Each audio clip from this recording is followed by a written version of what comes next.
Hello and welcome to a video that was never intended to go into production because the subject matter was never planned. I've been off for a few weeks, in fact it's been about 6 weeks, building this little model here for a client. Now, this is not what this video is about, this is about something else. This model was never originally intended to have electronics, but it does now, and the light flashes and the sound warps. Now, I didn't want any obvious switch to be anywhere on this model, so I decided to put a special kind of circuit in here with a special kind of switch that would be activated from outside. Now, what could I have done for this? I could have built a sonic screwdriver, but I immediately discounted that because it makes no sense. However, what does make sense is to activate the lights and sounds. Why not the 8th Doctor's TARDIS key? This is the 8th Doctor's TARDIS. Have the appropriate key to go with it. So this video, as I said, is an add-on, and it's all about the construction of the TARDIS key that I made from scraps over a period of a few hours, but you'll see how I made it. Bit of a quickie today. Today we're going to be doing this. It's the 8th Doctor's TARDIS door key, and for that it's just going to be made out of scraps, so some styrene, some 2mm and some 1mm by the looks of it. So first thing I want to do is, actually that's sanded down already, so I'm going to get my manly glue stick out and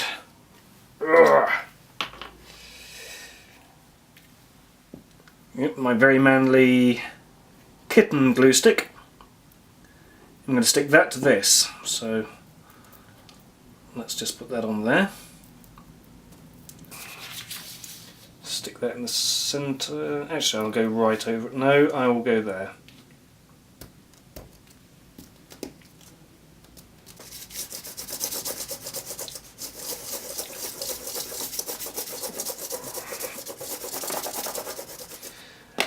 So the idea is to cut around this. This is just a quick drawing I've done. It is to scale. This plate is actually the back plate because I need to drill some holes through it. But you'll obviously see from here, this is the front plate. So this is actually going to be the front plate, but what I'm going to do is cut this out first, then take this off, put this over it, and then cut round it again with a knife. Right, the right tools for the job. Just get this sorted out, and then we can start.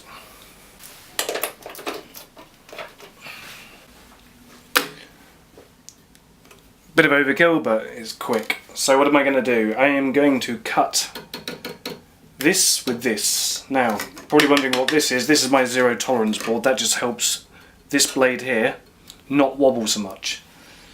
So we might as well get on with it. Contact. No. Helps to switch it on. I'll be back in a tick. Where's my pokey stick? Right, now we're switched on over there. Right, contact.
There you go. And now all I have to do is just clean this up a bit.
Over to the drill press.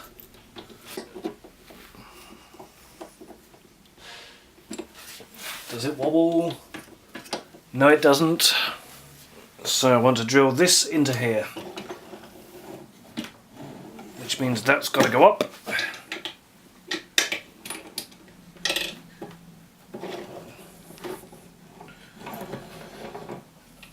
I'll have that. And that is going to go all the way through that, bearing in mind that's the back plate.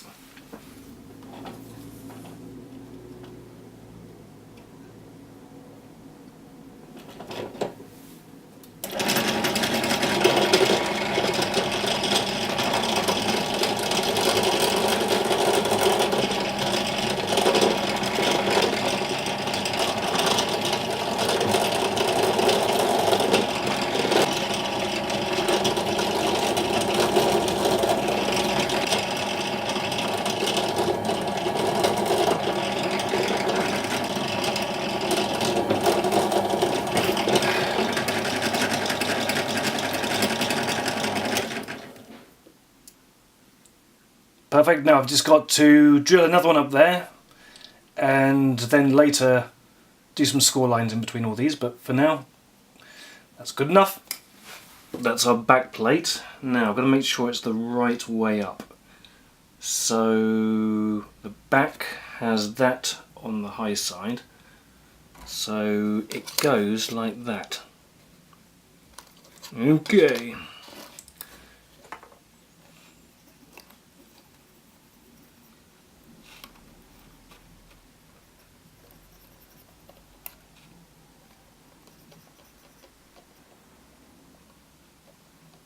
Right, just double check. So the left side is low.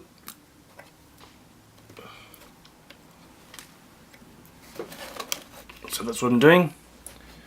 Just gluing that to that. Let that settle, and then I'm going to cut around there. And in case you're wondering about that hole, that's for something else, but you don't really need to know about that because that's from a different project. We're just talking about the key, but yeah, ignore that. That's going to be filled in a minute. So once that's tooched and it's all set, I'm going to cut round it, and then we're going to drill out that hole there and put the face detailing on last, and then paint it, of course. It seems to have stuck, so I just score around here.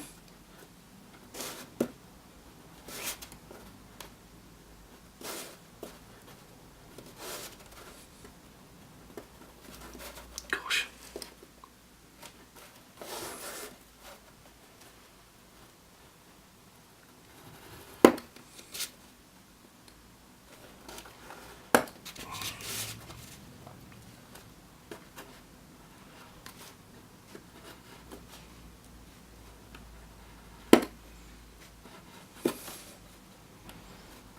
Come on, you bugger.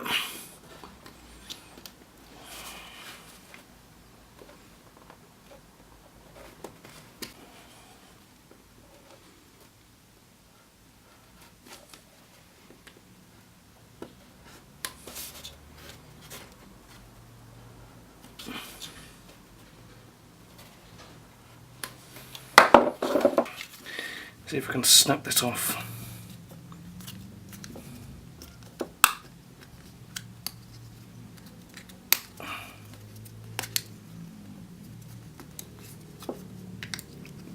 At this stage it doesn't matter if it's a bit rough, because that's what God invented sandpaper for.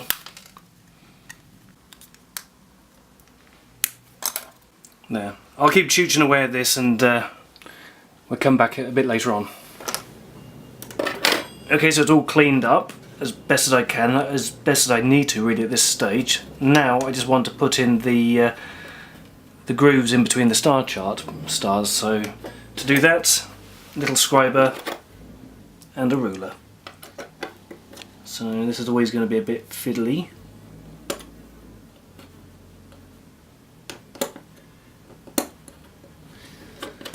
So, is that all of them? One? No, I haven't done that one.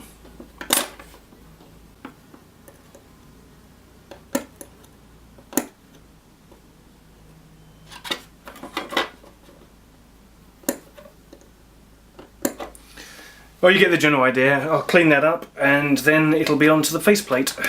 Oh, and drilling the hole. Well, I've now put some red glazing putty all around it. That's just to preen it a little bit more and a little bit nicer, and once again, once this is all nice and dry, I'll go round it just to polish up the edges and round the corners off a little bit, and then it'll be a case of drilling a hole in here and adding the details on there and then painting it. So we shall leave that to do its thing and come back a bit later.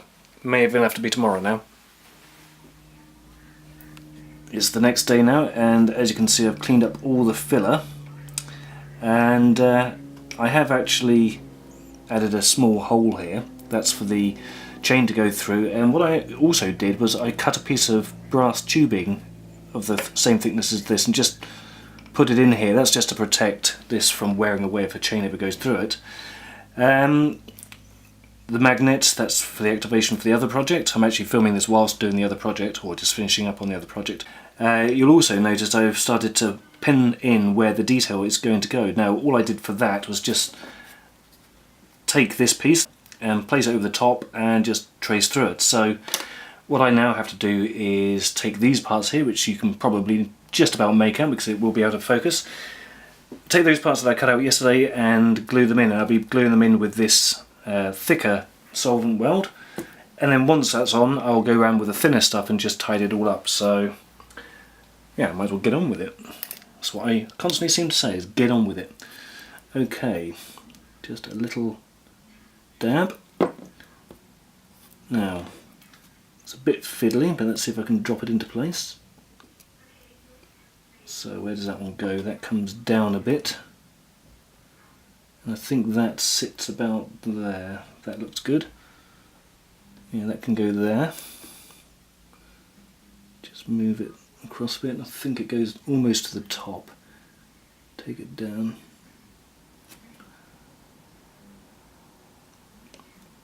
Right, that's one. Trying to do it into some sort of order. But as I said, I will go through it later on with the more liquid stuff, just to seal the edges. Right, let's see if I can grab that one. That's not where I wanted it to go, but let's plonk it about there. Where does that one go? I think that one goes just a bit off. There we go, that's good. No,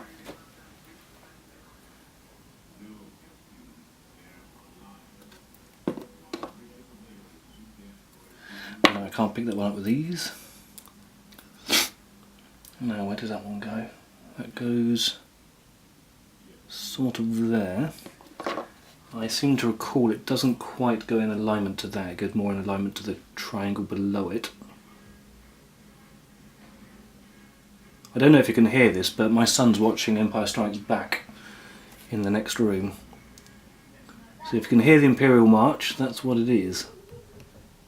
What scene's he on?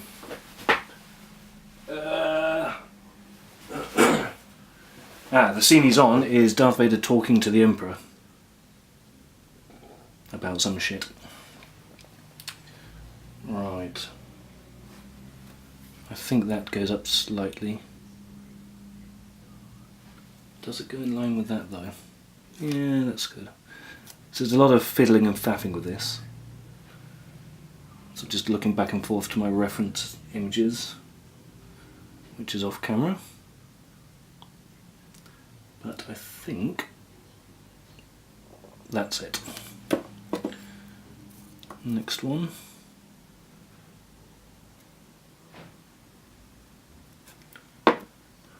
There's that one. Now I think that one sits slightly shy of the line.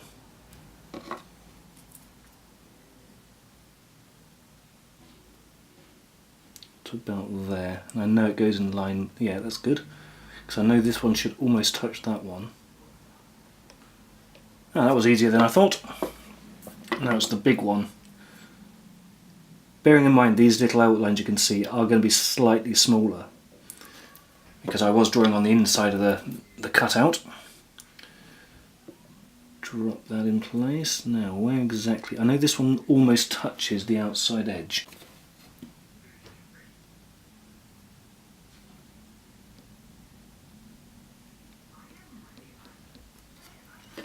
Next one. Let's do this big one at the top first.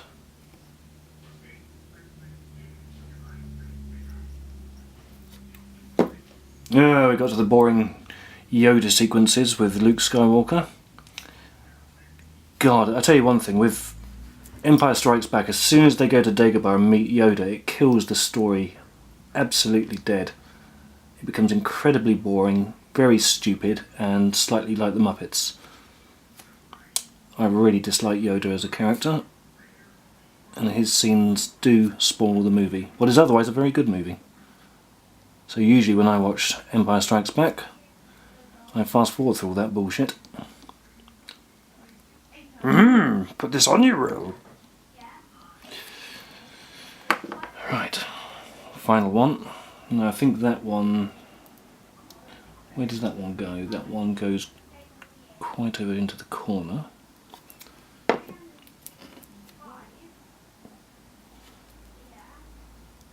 Drop that on. I mean, how long was Luke on Dagobah for? Supposed to be trained as a Jedi, yet he was only there for a few weeks. It wasn't even weeks, it seemed more like hours. Now, does that go? I think that comes slightly further back. There we go. Yeah, I think that's where it goes.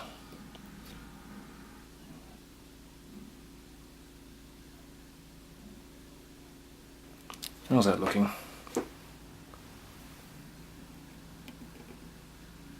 Something like that, I think. That looks good. Look even better when it's painted. Oh, gosh. No, I don't have a landing permit. I'm trying to reach Lando Calrissian. So they've just left Dagobah and left poor old Luke behind on that. And they're going to Cloud City. So it's still a snooze fest for Luke. But anyway, that'll be over soon. Because they're going off to watch some other movie. The kids, my wife, my mother-in-law. They're going to watch the high quality Emoji Movie. Thankfully, I'm stuck here doing this. And I know what I'd rather be doing.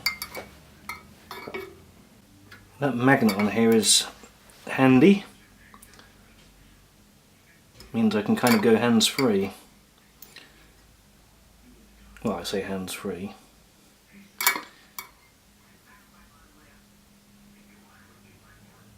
Oh god, I can hear Yoda in the background. What's going on now? Oh Christ, they're still on Dagobah. Jesus, does that ever end? Just goes to show that I never watched that scene. As I said before, I always fast forward through it.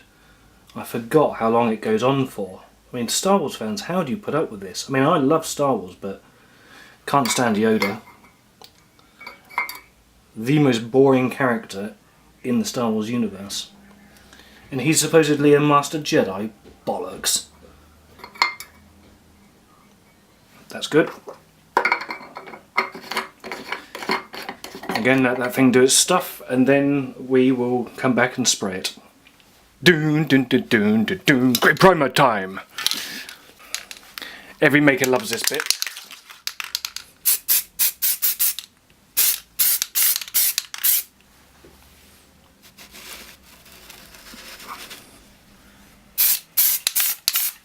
It's just trigged up a little bit. I don't want this touching that, because when you spray, the paint will touch that and join the two together, and then you get a really horrible little edge. So it's always a good idea to try and razor off whatever it is you're spraying. So I've just got a piece of, it's either Blue Tack or plasticine in there somewhere. But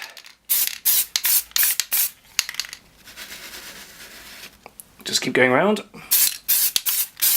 Get all those nice little edges. Ordinarily I'd say just do a little bit and then come back to it, but this is so small, it's pretty much drying as it's going on, but I don't want to pool it, so let's just take it easy. This is the point at which I should say stop, but I'm going to do one more and then I'm going to stop, and then it will probably be too much. There, stop now or you will ruin it.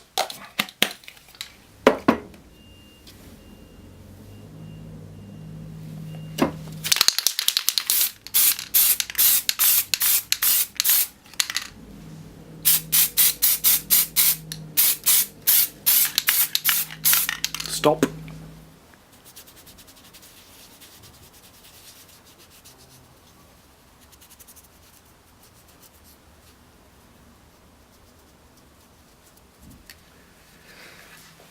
Time for silver. Unfortunately, I've not got much left. Listen.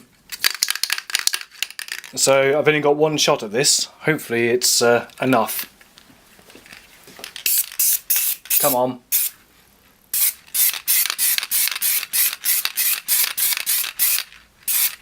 Doesn't look like I've got enough.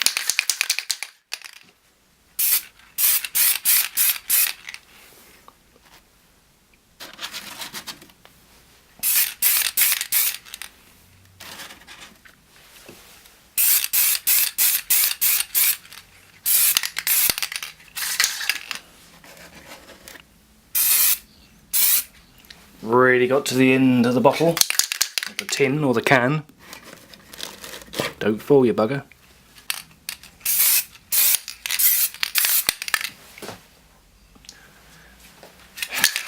That is pretty much it.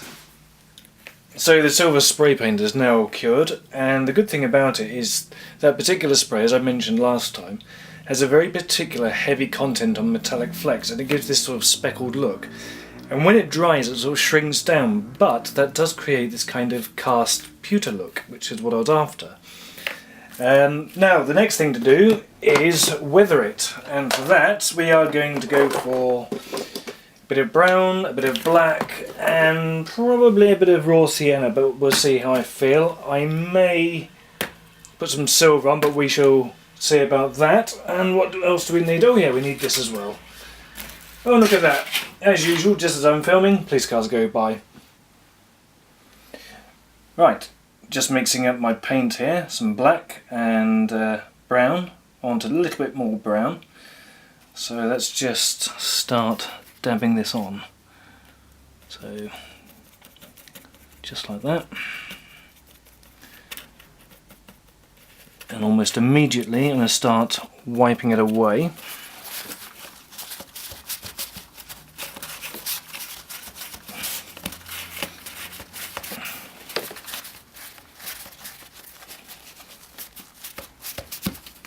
Take the other brush and just dab it around.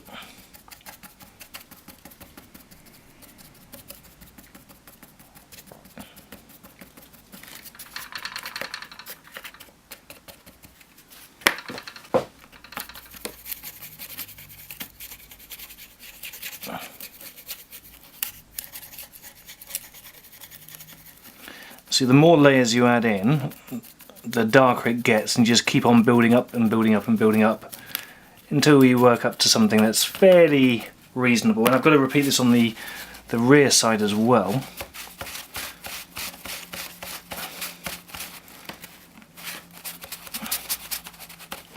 What I don't want it to look is brushed.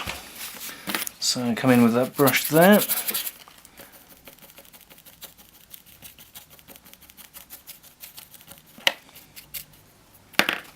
And again, just dab at it.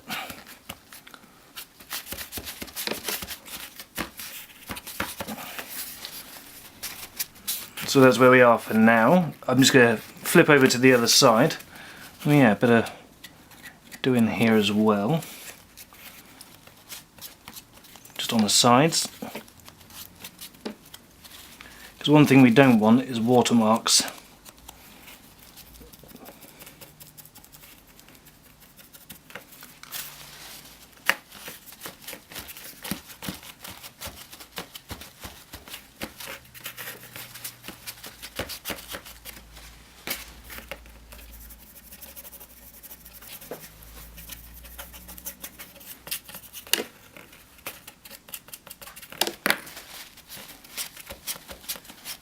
I just want a slightly darker colour in here.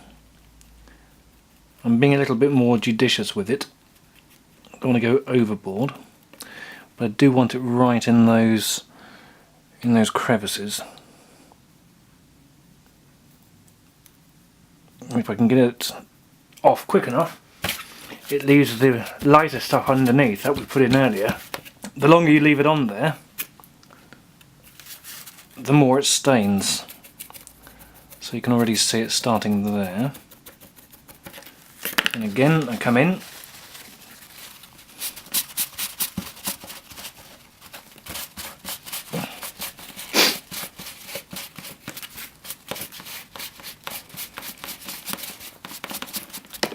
Now this is a continual process where you add and subtract, and subtract.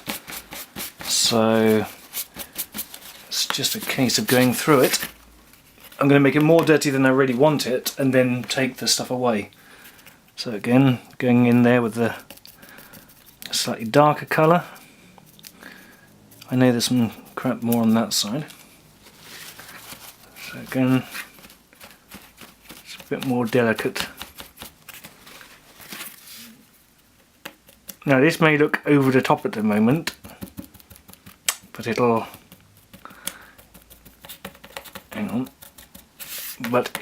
will be pared down somewhat.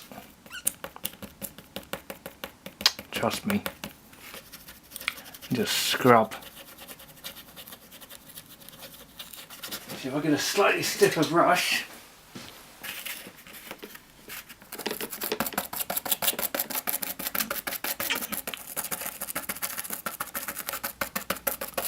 That starts adding in scratches.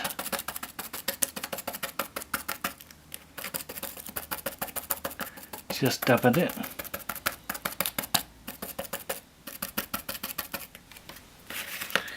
There we go. I'll try and find a clean end. Alright, so I'm just taking a sanding block and just lightly rubbing. I don't want to go too hard on it.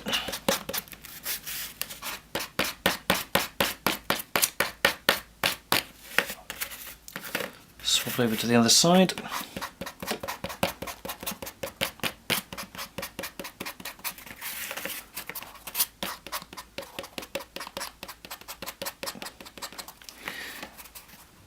It starts introducing a bit of extra texture into it.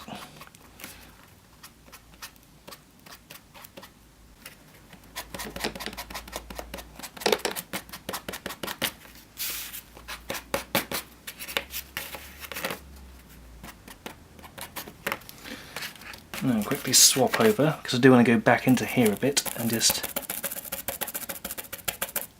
knock that black down a bit. Reintroduce some silver into there, because this is a absolutely knackered hoghair brush, and that is scratching the black and brown paint off. Now I do want to introduce one other colour and then repeat the process again. So let's just add in the tiniest amount of that raw sienna and see what that does. Wipey, wipey, wipey. Yuck. Got paint on my mouth. More of that on this side.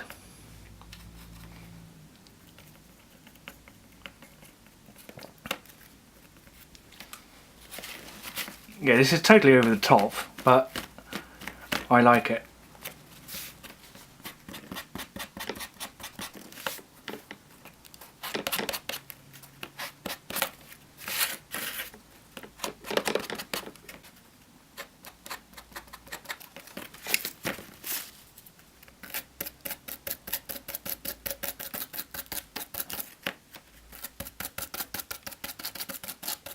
This is like pocket scratches.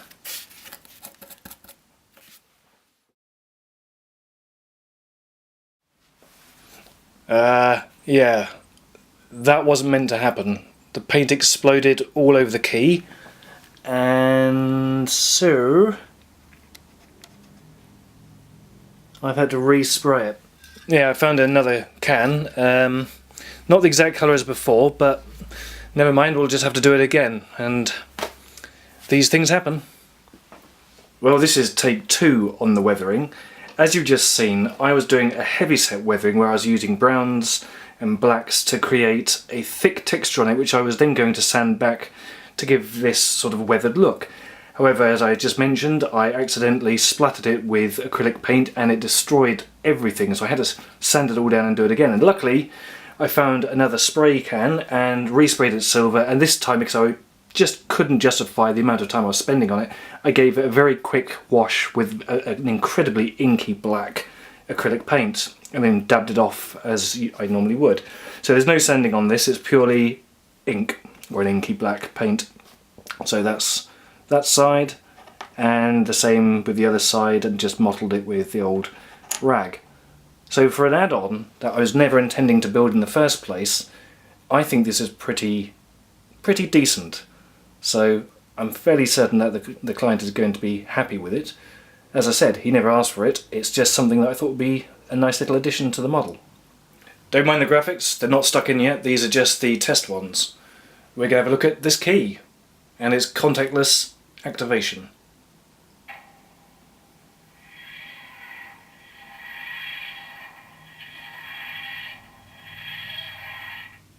And one final go. Slide.